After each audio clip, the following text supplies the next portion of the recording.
Today's video is sponsored by Squarespace.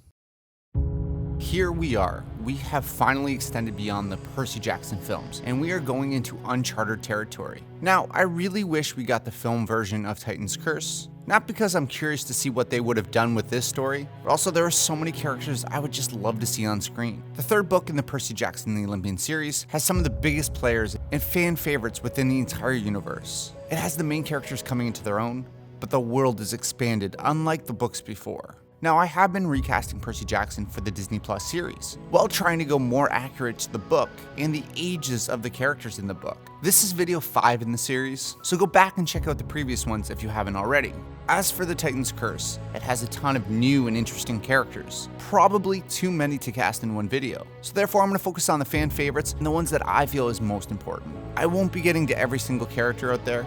Some, like Blackjack, will have to wait till another video. But that being said, comment on the characters you really want to see, and I'll try to include them in the next video. But before we get started, I want to thank today's sponsor, Squarespace. Squarespace is the perfect place to start if you need a quick and easy way to get a website up and running. They have easy-to-use templates to help you save time designing, and they still look incredibly professional. But if you want to dive even further, you can still customize completely and really make your website look yours and unique. Squarespace perfectly and automatically adapts to your computer or your mobile browsing, meaning you don't have to spend extra time figuring that out. It just does it for you. Your website can gather a mailing list, highlight your work in a gallery, or even help you set up an online shop. Squarespace is the perfect place to start that web presence. So head over to squarespace.com right now for your free trial. And when you're ready to launch, go to squarespace.com/BrianSeeker to save 10% off your first purchase of a website or domain. Check out the description below for more details. As for the casting today, we actually aren't recasting, because these are the first times we'll ever see these characters on screen. So today we're casting Talia, Apollo, Artemis, Zoe, the General, Bianca, and Nico. So let's cast Percy Jackson and the Olympians.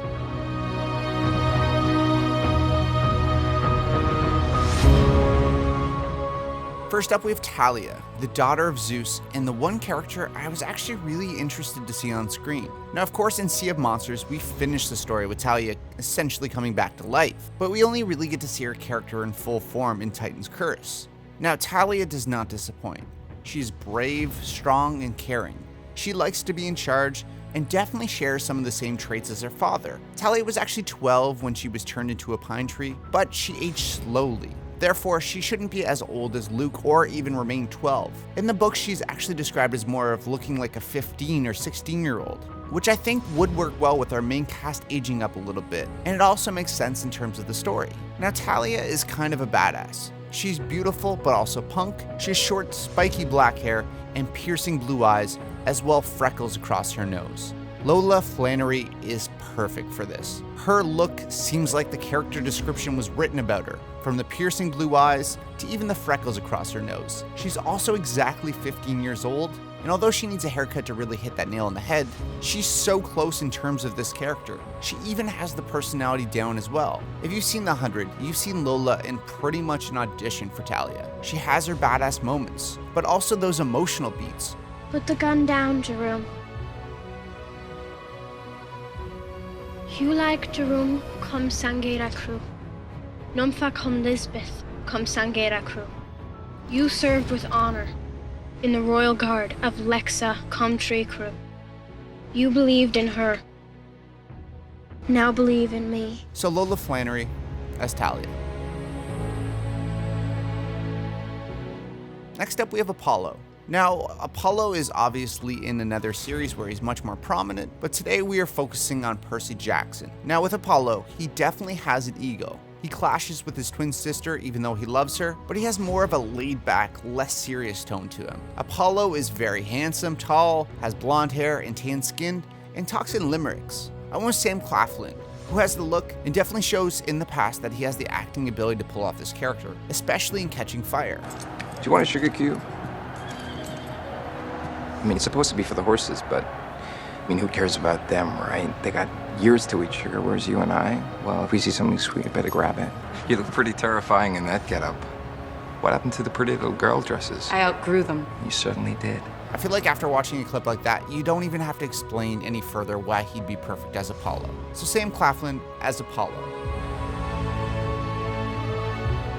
Next up we have Artemis. Now Artemis is actually quite difficult because although she's a god, she generally presents herself as a 12-year-old girl. We need an actress who can portray that strength of character, but also show she's lived hundreds of years. She needs to have a way about her that feels otherworldly, which is very difficult for a child actor to pull off. She should be focused, stoic, speak calmly, and have her words be very thought out. Now this might get me some flack, but I decided to age up Artemis, just to get that presence that's required here. I mean, she's described as tall with broad shoulders in the book, so it does kind of lean into that as well, but I believe having a slightly older actress who leads 12-year-olds would work well to show that little bit of dominance and grace. I'm with Raffi Cassidy here, who absolutely killed her role in Tomorrowland. Although she is 18 now, I believe she doesn't look it. She looks much more youthful, but still has that regal look I'm going for. But if you've ever seen Tomorrowland, she just shines. She talks and acts around adults like she's even more educated than them.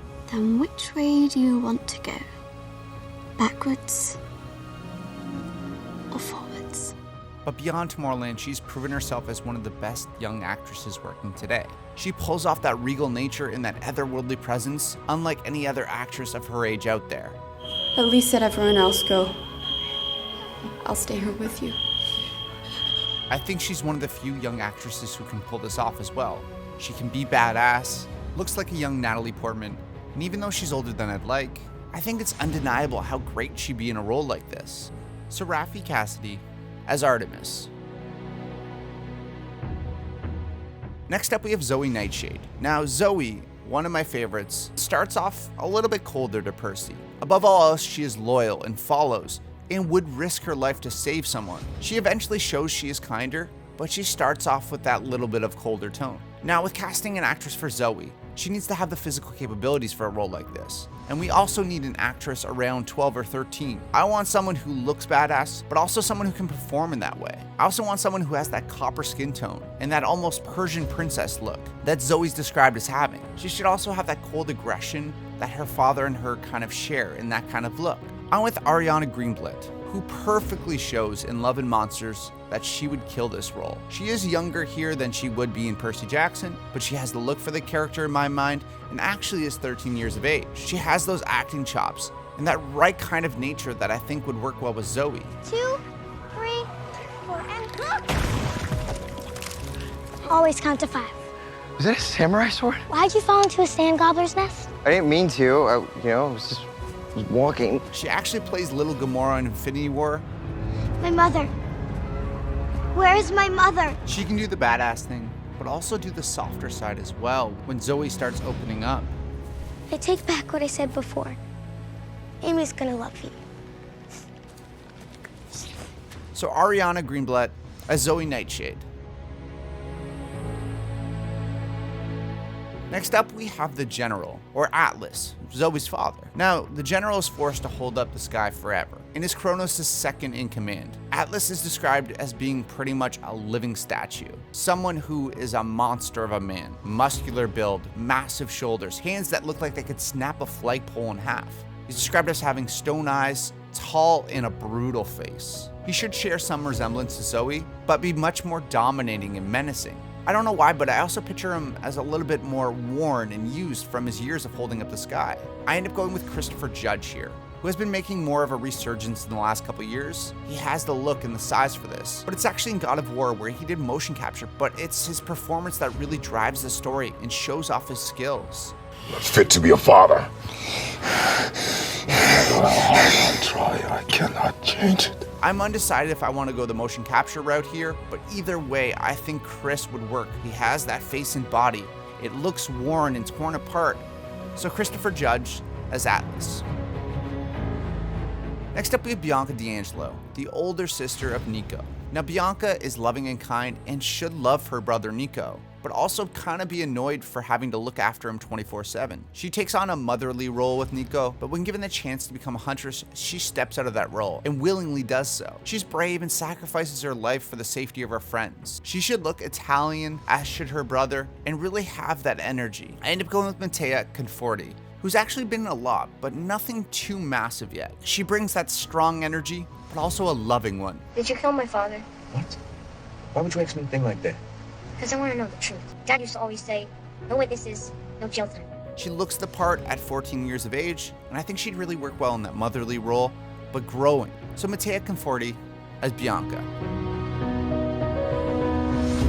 Lastly, we have Nico di Angelo, maybe the favorite across most fans, definitely one of mine. Now, Nico isn't the most prominent character in the Titan's Curse, but how could I cast Bianca without Nico? Now, Nico is an interesting character with a lot of depth. He needs to transform and grow throughout the series. We need a child actor since he's 10 years old when we first meet him, but we need someone who can progress into that dark and disturbed character. Now, that's a tough ask. We need to see him as a younger brother before he eventually develops and has romantic feelings for Percy. We need to have an actor here who obviously looks Italian, has that messy black hair and that olive skin before it becomes pale and more white. I end up landing on Christopher Convery, who has limited credits on screen, but even in Gotham as Martin, who is a character who doesn't speak, we see glimmers of what we would see with Nico.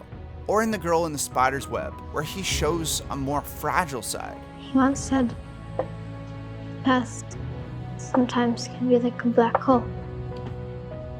If you get too close, it might pull you in. But it's when he played Jude in The Boy 2, where we see his dark and mysterious take on the character. Don't touch him. Or what? Or he'll make you wish you never came here. I think he has enough talent even at this young age to show us the simple version of the character, and then one that develops and has much more depth here. So Christopher Convery as Nico. So there is the Titan's Curse, and my choices for the characters. I tried my best not to age up those characters, while also nailing the tone of them. Let me know how I did in the comments below, as well as let me know your choices for these characters. They are some tough ones to cast. Be sure to hit that subscribe button so you don't miss out on Labyrinth, as well as the future videos. As always, thank you so much for watching. Please subscribe, and I'll see you in the next video.